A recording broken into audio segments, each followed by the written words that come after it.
CPI की तरफ से क्या कमी रहेगी? जब आदमी की महत्वाकांक्षा बहुत जोर मारने लगती है तो उसको कोई रोक नहीं सकता। बुजुर्ग नेता हैं, उनसे अनबन हो गई। बुजुर्ग नेता वर्सेस नौजवान नेता का मामला नहीं था, वो मामला डिफरेंसेस था। हाँ, एक चीज़ है, ठीक है, वो एज डिफरेंसेस की एक फ़र्क होती है। भटके हुए विचारधारा को लेकर पार्टी में भी रहने से उनको कोई फ़ायदा हमें नहीं होता। जाने का मन बना लिए तो देखिए बहाने 50 हैं। अगर पार्टी के अंदर में उनके डिफरेंसेस थे तो पार्टी ने तो उनको सर्वोच्च जगह पर रखा हुआ था। कन्हैया ये कैसे कह सकते हैं?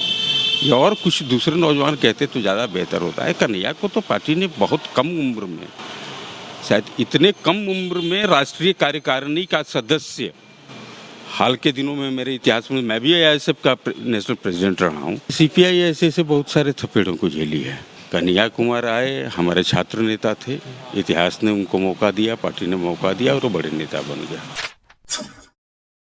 लंगर टोली में अभी हम लोग हैं। आपको बता दें कि ये जो है अजय भवन है, भारतीय कम्युनिस्ट पार्टी का जो कार्यालय है, यहाँ बिहार राज्य परिषद। यहाँ पे जो है कन्हैया कुमार चुनावी समय में यहाँ रहते थे। जो भी प्रक्रिया होती थी चुनावी वहीं से करते थे।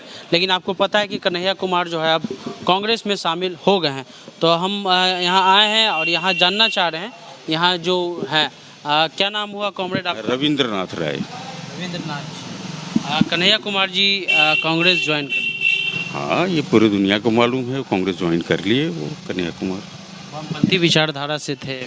बिल्कुल वामपंथी विचारधारा से थे, हमारे पार्टी से थे। वो जिस संगठन में काम करते थे, ऑल इंडिया स्टूडेंट फेडरेशन, उससे थे। कितना कमज़ोर होगी सर सीपीआई? देखिए, सीपीआई ऐसे बहुत सारे थपेड़ों को झेली है। आज से नहीं, स्वतंत्रता आंदोलन के पहले से जन्म हुआ है सीपीआई का। कन्हैया कुमार आए, हमारे छात्र नेता थे, इतिहास ने उनको मौका दिया, पार्टी ने मौका दिया और वो बड़े नेता बन गया। तकलीफ है। होगा फायदा होगा? फायदा तो नहीं होगा और ना ही नुकसान हम अभी कह सकते हैं। ये एक तरह से अच्छा भी हुआ कि और अगर ज़्यादा रहते और उनकी मानसिकता इस ढंग की अगर कांग्रेस वाली हो गई थी, या जिस विचारधारा को मानने वाले थे उस विचारधारा से जब वो भटक गए थे, तो भटके हुए विचारधारा को लेकर पार्टी में भी रहने से उनको कोई फ़ायदा हमें नहीं होता। बेहतर है कि वो अपनी जिस विचारधारा में उनका विश्वास है उस विचारधारा के रास्ते पर।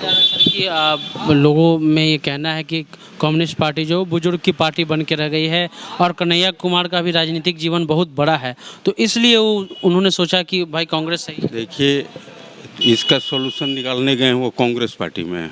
कांग्रेस पार्टी इसका सॉल्यूशन निकालेगी। अगर यही विचार यही कह कर के उनको जाना था, अगर जाने का मन बना लिए तो देखिए बहाने 50 हैं। अगर पार्टी के अंदर में उनके डिफरेंसेस थे तो पार्टी ने तो उनको सर्वोच्च जगह पर रखा हुआ था। और हर ऑर्गेनाइजेशन के अंदर में, ना केवल भारतीय कम्युनिस्ट पार्टी में, हर ऑर्गेनाइजेशन के अंदर में एक काम करने का एक तरीका होता है, एक इनर डिसिप्लिन होता है। आपको बात रखने का पूरा मौका था और आप अपनी बातों को रखते थे, लोग उसको सुनते भी थे। तो ये कई बार सर ऐसी बातें हैं कि जो बुजुर्ग नेता हैं उनसे अनबन हो गई, कहीं खबरों में अखबार में खबर छपा कि लड़ाई भी हो गई थी। देखिए, अखबार में तो बहुत तरह की खबरें छपती हैं। मीटिंग के अंदर में बहस मुहावसा होना, उसको लड़ाई की खबर बनाना उचित नहीं है। और यहाँ पर बुजुर्ग नेता वर्सेस नौजवान नेता का मामला नहीं था, वो मामला डिफरेंसेस था। हाँ, एक चीज़ है, ठीक है, वो एज डिफरेंसेस की एक फ़र्क होती है, तो उसको पार्टी ने पॉलिसी अपनी बनाई हुई है। पार्टी ने कई बार पिछले हमारे कांग्रेस में इस सवाल पर, एज के भी सवाल पर, और कन्हैया ये कैसे कह सकते हैं? ये और कुछ दूसरे नौजवान कहते तो ज़्यादा बेहतर होता है। कन्हैया को तो पार्टी ने बहुत कम उम्र में, शायद इतने कम उम्र में राष्ट्रीय कार्यकारिणी का सदस्य, हाल के दिनों में मेरे इतिहास में मैं भी AISF का नेशनल प्रेसिडेंट रहा हूँ और आज पार्टी मुझे यहाँ पर राज्य स्तर पर हमसे काम ले रही है। हमने तो कोई डिमांड नहीं किया कि मुझे ही नेशनल स्तर पर काम करना चाहिए।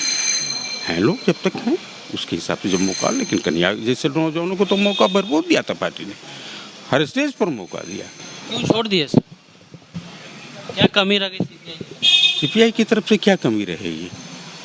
जब आदमी की महत्वाकांक्षा बहुत जोर मारने लगती है तो उसको कोई रोक नहीं सकता। ये सर अजय भवन है, प्रदेश कार्यालय, यहाँ भी कन्हैया का रहना होता ये यहाँ पर नहीं रहते थे, कन्हैया दूसरे जगह रहते थे। जब चुनाव दौरान में भी वो कन्हैया जनशक्ति में प्राय रहते थे, यहाँ पर आते जाते थे, क्योंकि ये वो ऑफिस थी तो आएंगे जाएंगे। अपने छात्र जीवन में जब वो पटना के छात्र थे तब यहाँ पर कुछ दिन रहे होंगे तो रहे होंगे, वो ऐसे रहते नहीं थे, उनका निवास नहीं था। कांग्रेस घटक दल में ही है सर, महागठबंधन में कभी मिलेंगे तो सामने क्या आप लोग क्या सलाह देना चाहेंगे कन्हैया? अब एक तरह से एक्सपीरियंस लेता है, वो सलाह का समय चला गया, वो सलाह देने का जो समय था वो चला सलाह गया। देने का समय खत्म। क्या नाम बताए सर? रविंद्र राय। रविंद्र राय जी हैं, कम्युनिस्ट पार्टी के कॉमरेड हैं, कॉमरेड कहा जाता है जो नेता होते हैं। उन्होंने कहा कि अब जो है कन्हैया कुमार को सलाह देने का समय ख़त्म हो चुका है। ये अजय भवन है लंगर टोली में, पटना में। आपको वीडियो कैसा लगा? यूट्यूब चैनल को सब्सक्राइब कर लीजिए, फेसबुक पेज को लाइक कर लीजिए।